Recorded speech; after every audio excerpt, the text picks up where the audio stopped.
अयोध्या में भगवान श्री राम के भव्य मंदिर का निर्माण शुरू हो चुका है और मंदिर निर्माण की जो स्थिति है लगभग अभी तक बताया जा रहा है कि 30% कार्य पूरा हो चुका है और अब स्ट्रक्चर निर्माण की तैयारी है। इसको लेकर ट्रस्ट लगातार निगरानी कर रहा है और वहीं कार्यदायी संस्था इस कार्य को तेज गति से किया कर रहे हैं। अयोध्या में राम जन्मभूमि और मंदिर निर्माण की प्रगति प्रतिदिन बढ़ती जा रही है। इस निर्माण कार्य की देखरेख में राम मंदिर ट्रस्ट और निर्माण समिति द्वारा किया जा रहा है।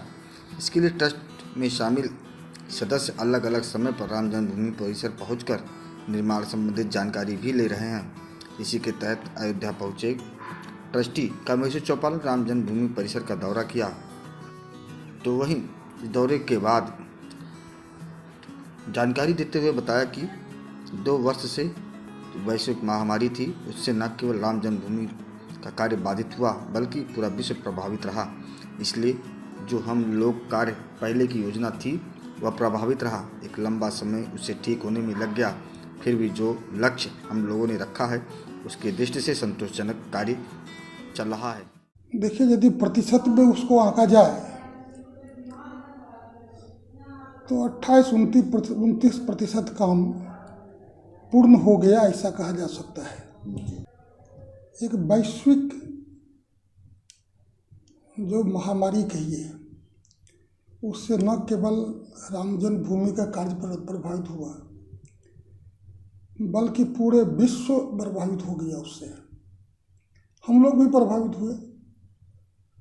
तो जो हम लोगों की पहले की योजना थी वह दैवग्रस्त हो गया।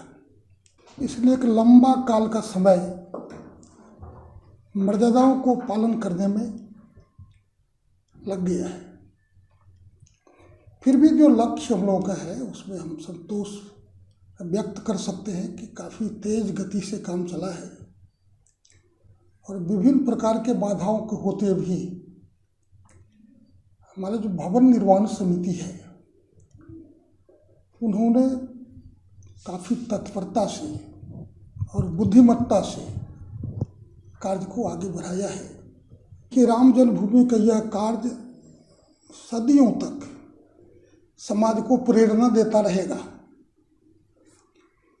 इसीलिए जो निर्माण काम में लगे हुए लोग हैं और हमारे जो भवन निर्माण समिति है वो हर एक बिंदु पर गंभीरता से विचार करते हैं। एकदम मंदिर बनाना है तो तेजी से कर दे, ऐसा नहीं। उसमें सभी बातों की विचार गंभीरता से होती है। कार्य के प्रगति के कई आयाम हैं और उन सभी आयामों पर विचार हुआ है।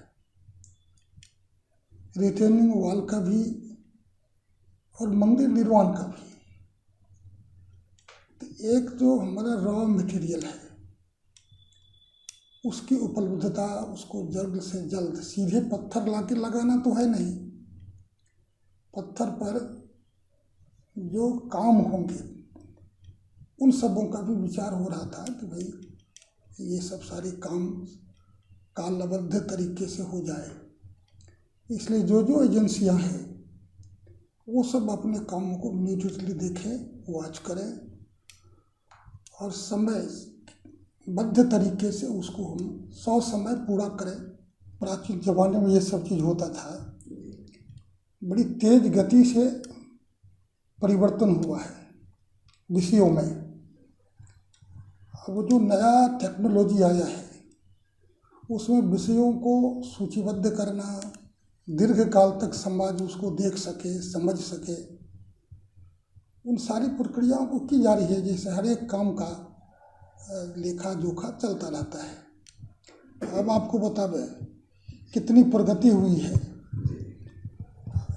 तब के ज़माने में चीज़ों को सहेजना कठिन था। अब के ज़माने में तो ऐसा सुलभ हो गया है कि आप नेट पर चले जाइए। चीज़ों को सहेजने के लिए एक ही विधा नहीं रह गया है, बहुत सारे विधा हैं, उनका उपयोग किया जा रहा है। जैसे आवश्यकता होगी वैसे वैसे पत्थर लाए जाएंगे।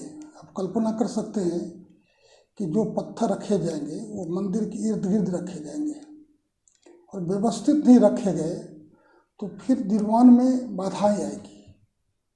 तो उसके सारे व्यवस्थित ढंग से रखने के लिए सारे चीज़ों को एक बार संकलित कर लेना वो भी एक बाधा उपस्थित करेगा। तो जितना रिक्वायरमेंट्स है उसके हिसाब से सब चीज़ आते रहेंगे।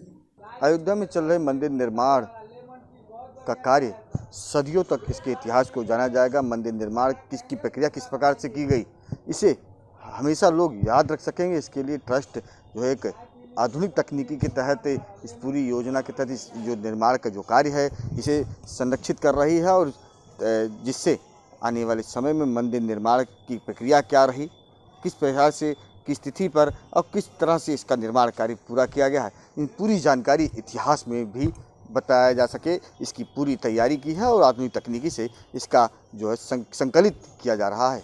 प्रभात साक्षी के लिए। अगर आप भी लेना चाहते हैं देश दुनिया की तमाम जानकारी तो आज ही सब्सक्राइब करें हमारे चैनल को। साथ ही नीचे दिए बेल आइकन को जरूर दबाएं ताकि हर अपडेट आप तक पहुंच सके।